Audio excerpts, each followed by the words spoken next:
Welcome back to Figure Depot. Today we're taking a look at the Amber Collection, John Hammond by Mattel from the Jurassic Park Amber Collection line. This started with some Velociraptors and an Ian Malcolm figure, and it has progressed and evolved. And we've gotten a Dennis Nedry, we've gotten Dilophosaurus, we've gotten multiple versions of raptors, we've gotten all the main raptors from the Jurassic World film, we have gotten Owen Grady, we have gotten Ian Malcolm, we have gotten my dear Dr. Sattler, and we have John Hammond here, looking for Dr. Grant and Robert Muldoon to make an appearance soon, and others. It would be cool to get some action figures of the two kids, and on and on and on. There's so many characters that they could do figures of that would be fantastic. But anyway, tonight we're looking at John Hammond. We have the Jurassic Park logo there. We've got the rock with the amber veins coming all through it. We see here on the side another Jurassic Park logo. Then on the back we've got John Hammond and Dr. Sattler checking out a creature born right here on my island. And yeah, so he's checking it out, loving it. She's freaking out. And then Dr. Grant realizes what it is, and he's not so happy. The bio reads, John Hammond's desire and drive to create Jurassic Park is the work of a true visionary. While he spared no expense, the first visitors to this one-of-a-kind park received more than what they bargained for in every respect. So, neat little bio there. Alright, that's enough talk. Let's get him open. I will note the cane on mine is kind of shoved in there haphazardly. If you turn it to the side, you can see how warped it is. So I'm going to have to put some heat on that and straighten it back out. Alright, having a look at the accessories. I did put some heat on the cane here and get it straightened back out for the most part. I don't know if you can see it. They painted the mosquito on there instead of putting like one inside. I'm sure being as small as this is, being in 1/12 scale, it would have been very difficult for them to actually get one in there. So, we're looking at the painting on the outside of the mosquito instead of it being inside, which is fine. It looks good as a display piece. You know, the cane looks really nice. Very detailed, so not bad. We also get the dinosaur, the Velociraptor hatching from the egg.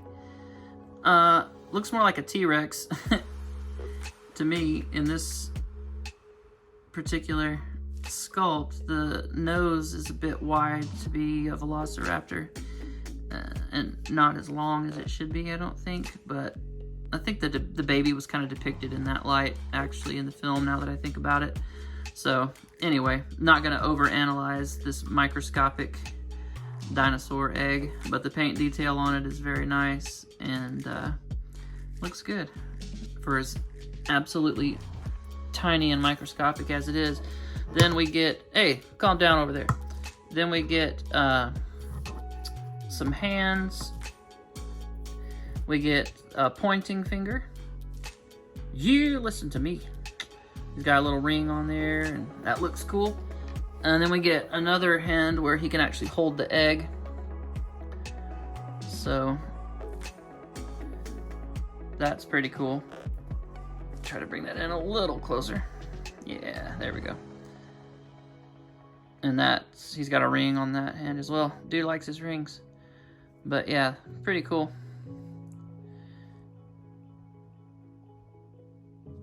And then we have his alternate head, and we'll get a look at the other one up close. But the, wow, that's amazing. The glasses on these are so clear, look really good. And the likeness is pretty good, actually, you know, for what it is, a 1/12 scale figure. Beard looks real nice. It's got a little bit of a wash in it, I think.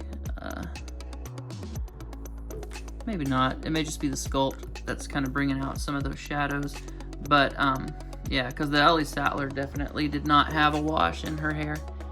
And I don't think he actually does. Now that I look at it closer, I think that's just the shadows, the way the light's falling on the sculpt, that kind of almost makes it seem that way. But really nice head sculpt there. All right, looking at Mr. Hammond up close. Another good sculpt there. He's got his hat on where they first arrive at the park, or when actually he's wearing it when he first goes to see them at the dig site and asks Dr. Grant and Dr. Sattler if they want to come check out his island. So, and then he's got his old man shirt on and slacks, little linen, I guess, suit kind of deal. Nice loafers, good detail on those. There is a wash on the loafers and there's a wash on his suit, so I don't know why they didn't bother to put a wash on his hair, but they didn't for some reason. But that's all right. He's got a watch there on his hand, on his wrist, and it looks really nice as well. So, a lot of people wearing watches in these films.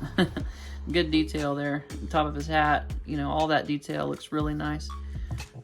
Just a really nice looking figure. They did a really great job on these.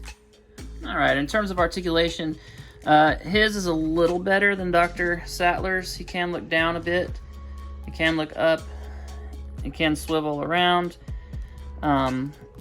So you can get like a little bit of head tilt out of that. So can be a lot more expressive than Dr. Sattler could be. Arms go out to the side. Rotate 360. We do get double jointed biceps. Or double jointed elbows, I'm sorry. We do get a bicep swivel at the t-shirt cut. We do get swivels and hinges at the wrists. Legs will not kick super far just because the shirt holds it down. But he does have a thigh cut. Double jointed knees. Get you about to there. There is no abdominal movement at all. It's just a solid piece. It's not like the other figures in the line. We do have these weird like swivels again, and just very minimal, almost useless rockers, and then no ankle pivot whatsoever. So again, your dynamic posing, his feet are going to be kicked up. You can't really plant them without tipping the figure over. Hello, my honey. Hello, my darling. Hello, my ragtag gal. But anyway, so yeah. I mean, it's a cool figure for what it is. I do wish that this line had ankle pivot and better neck articulation. That would really put these over the top. In terms of like a display piece for your shelf, they're fantastic. They look great. It's just missing those elements is a little frustrating.